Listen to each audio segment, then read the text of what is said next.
मैं तुम्हें एक शर्त पर बख्शता हूँ। तुम अपनी उस बेटी को यहाँ मेरे पास लेकर आओगे। उसने मेरी जान बख्शने के बदले तुम्हें मांगा है। सौंदर्या, क्या तुम मुझसे विवाह करोगी? हमें भी तो बता कि राक्षस के महल में क्या क्या सुख मिलते हैं। लेकिन एक शर्त है, तुम्हें 7 दिन के भीतर वापस लौटना होगा, वरना मैं तुम्हारी याद में मर जाऊंगा। एक समय की बात है, एक नगर में एक प्रसिद्ध और धनी व्यापारी रहता था, जिनका नाम था सेठ धर्मपाल। उनके पास अथाह संपत्ति थी, नौकर चाकर थे और उनका व्यापार दूर दूर तक फैला था।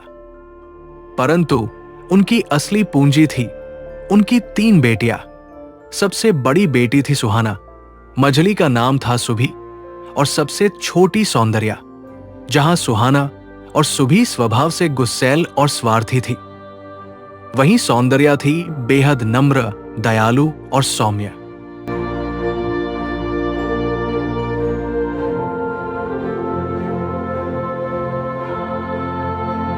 बेटा, तुम कितनी अच्छी हो। हर रोज मेरे फूलों को पानी देने आती हो। भगवान तुम्हें हमेशा खुश रखे। देखो ना सुबी, फिर से सौंदर्या को सब तारीफें मिल रही हैं, जैसे हम कुछ हैं ही नहीं। हमें तो कोई देखता ही नहीं, सब बस उसी को सुंदर और समझदार कहते रहते हैं।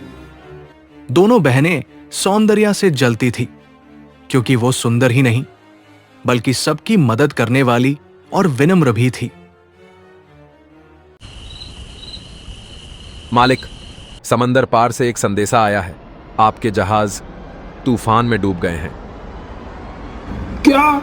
मेरे सभी जहाज? ओ प्रभु, ये तो बर्बादी है। सब कुछ चला गया मेरा। सेठ धर्मपाल के सारे जहाज समुद्री तूफान में डूब गए। उनका सारा व्यापार तबाह हो गया।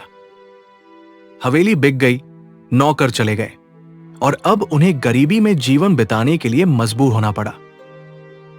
पिताजी, हम साथ हैं, यही सबसे बड़ी दौलत है। बेटी, तू ही मेरा सहारा है। तेरी बातें मेरे जख्मों पर मरहम का काम करती है। अब तो हमें खुद ही खाना बनाना पड़ेगा। और झाड़ू पोछा भी। हाय राम।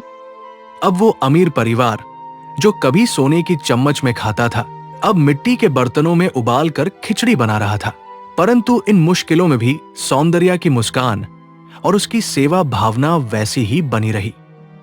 आलीशान महलों से झोपड़ी तक का सफर हर किसी के लिए आसान नहीं होता, पर सेठ धर्मपाल की बड़ी बेटियां सुहाना और सुभी इस बदलाव को स्वीकार नहीं कर पा रही थी। सब तुम्हारी वजह से हुआ पिताजी। अगर आपने समंदर में व्यापार न किया होता तो आज हम यूं मिट्टी में न लौट रहे होते। हमें नौकरों की तरह जीना पड़ रहा है। ये कौन सा जीवन है?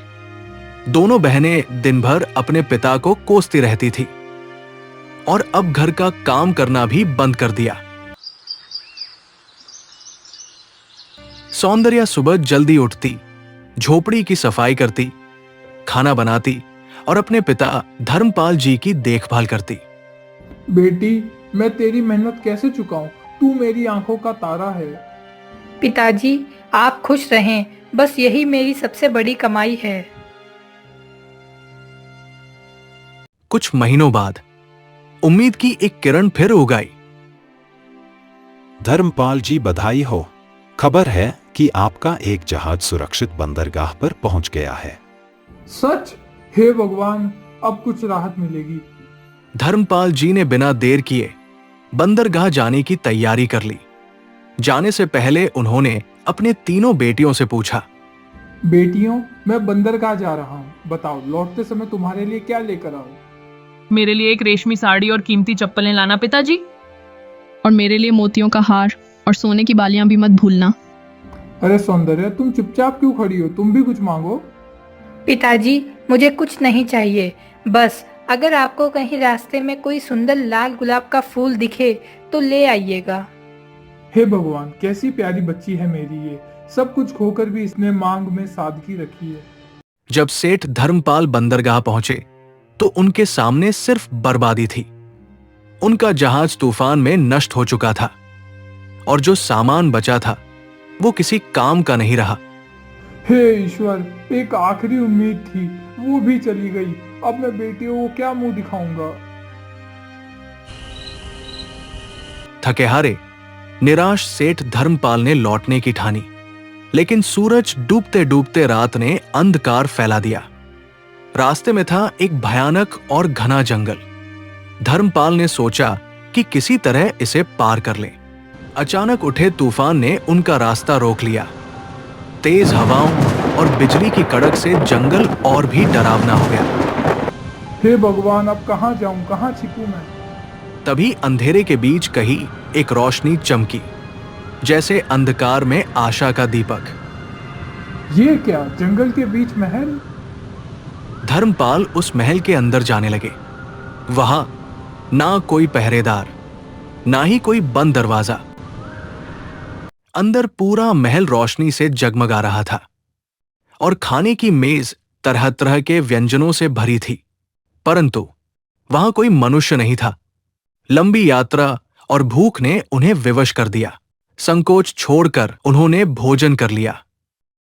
थका हुआ धर्मपाल खाना खाने के तुरंत बाद वही नीचे जमीन पर सो गया, पर लेटते ही गहरी नींद में चला गया।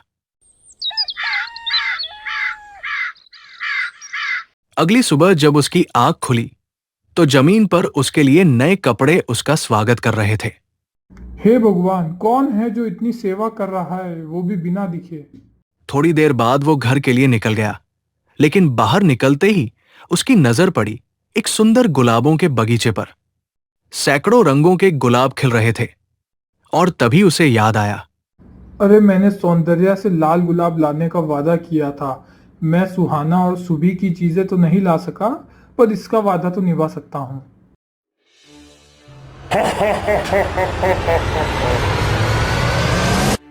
अचानक हवा ठहर सी गई।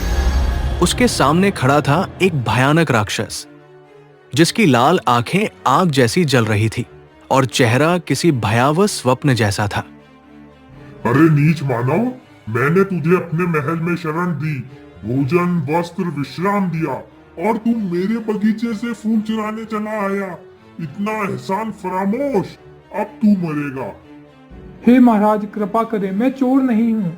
यह फूल मैंने अपनी बेटी के लिए लिए हैं। मैंने उससे वादा किया था, बस वही निभा रहा था। मुझे क्षमा कर दो, जो कहोगे मैं वही करूँगा, पर जान बख्श दो मेरी।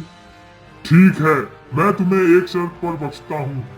तुम अपनी उस बेटी को यहाँ मेरे पास लेकर आओगे, जिसके लिए तुम मेरे बगीचे से गुलाब तोड़ रहे थे। मैं वादा करता हूँ, मैं अपनी बेटी को आपके पास ले आऊंगा, बस मुझे जाने दीजिए। अगली सुबह सेठ धर्मपाल जब घर पहुंचा तो उसकी आंखों में आंसू और मन में डर समाया था। पिताजी, क्या हुआ? आप इतने व्याकुल क्यों हैं? बेटी, वहाँ एक भयानक राक्षस रहता है। उसने मेरी जान बख्शने के बदले तुम्हें मांगा है।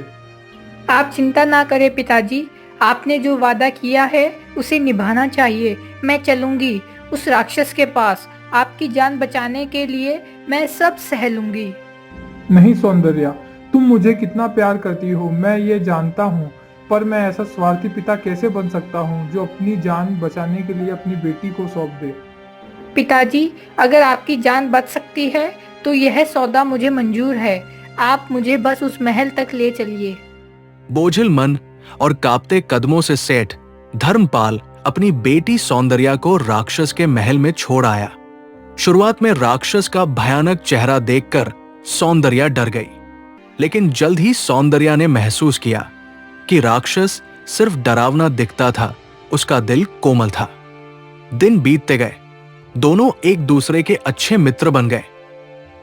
सौंदर्या, क्या मैं तुमसे कुछ पूछ सकता हूँ? जरूर, पूछिए। सौंदर्या, क्या तुम मुझसे विवाह करोगी? इस प्रस्ताव पर सौंदर्या आश्चर्यचकित रह गई। वो समझ नहीं पा रही थी कि क्या उत्तर दे, क्योंकि वो उस राक्षस से शादी कैसे कर सकती थी, जो दिखने में तो डरावना था पर दिल से बेहद कोमल। मैं इसका अभी कोई उत्तर नहीं दे सकती। कोई बात नहीं सौंदर्या, मैं तुम्हारी स्थिति समझता हूँ। मुझे तुम्हारी बातों का बुरा भी नहीं लगा है। दिन बीतते गए, दोनों ने उस विषय पर दोबारा कोई बात नहीं की। राक्षस पहले की तरह ही सौंदर्या का ख्याल रखता रहा, पर सौंदर्या को अब अपने पिता और बहनें बहुत याद आने लगी थी। सौंदर्या, तुम आज बहुत चुप हो, क्या बात है? मैं बस अपने पिताजी को बहुत याद कर रही हूँ। पता नहीं वो कैसे होंगे।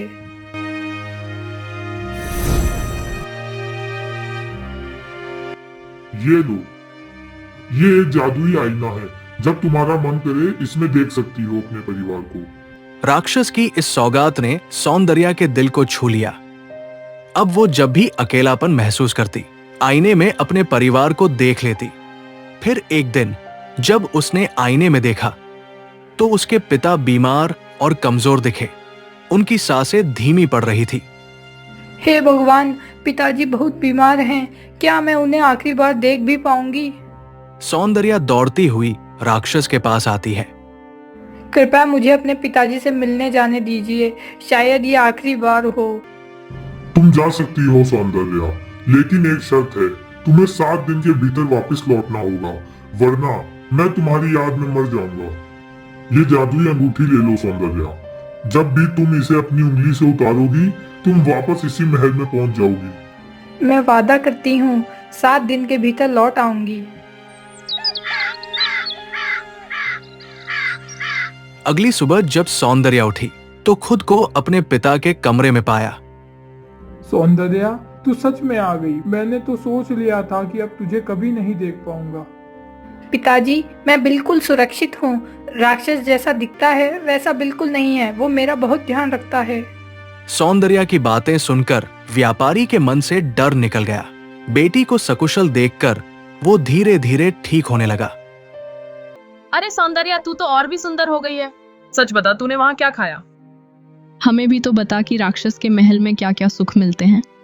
सौंदर्या ने उन्हें राक्षस के महल का हाल दिल से बताया, पर उसकी सच्चाई सुनकर बहनों के मन में जलन उठी। मुझे अब 2 दिन बाद वापस जाना है। राक्षस मेरा इंतजार कर रहा होगा। नहीं बहन, अभी मत जा। पिताजी पूरी तरह ठीक नहीं हुए। अगर तू चली गई तो उनका दिल टूट जाएगा। बस कुछ दिन और रह जाना, क्या पता फिर कब मिले। सौंदर्या बहनों के झूठे आंसुओं में बह गई। वो भूल गई कि 7वां दिन निकट आ चुका है, पर बहनों की योजना कुछ और ही थी। वे चाहती थी कि राक्षस उसे धोखा समझे और अपने क्रोध में उसे सदा के लिए खो दे। उधर महल में राक्षस बेसब्री से सौंदर्या की राह देख रहा था। 7 दिन बीत चुके थे, पर सौंदर्या नहीं लौटी थी।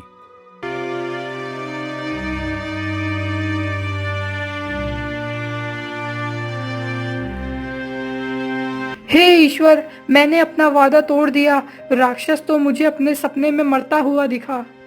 सौंदर्या ने पूरा महल छान मारा, राक्षस कहीं नहीं मिला। राक्षस, कहाँ हो तुम? कृपया सामने आओ। लेकिन राक्षस महल के पीछे वाले बगीचे में बेहोश पड़ा हुआ मिला। हे भगवान, ये तुम्हें क्या हो गया है?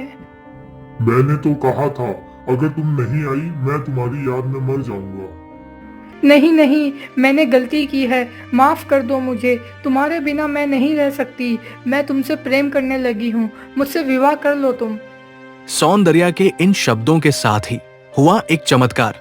राक्षस की देह से रोशनी फूटी और वो बदल गया एक सुंदर तेजस्वी राजकुमार में। सौंदर्या, मैं एक जादूगरनी के श्राप से राक्षस बना था। श्राप का अंत तभी संभव था जब कोई मेरी कुरूपता के परे झांक कर मुझसे सच्चा प्रेम करे, और आज तुमने वो कर दिखाया है। तो अब तुम हमेशा मेरे साथ रहोगे? हाँ सौंदर्या, अब हम कभी जुदा नहीं होंगे। सौंदर्या का सच्चा प्रेम एक श्रापित आत्मा को मुक्ति दे गया। उन्होंने विवाह किया और जीवन भर प्रेम, विश्वास और सम्मान से साथ रहे।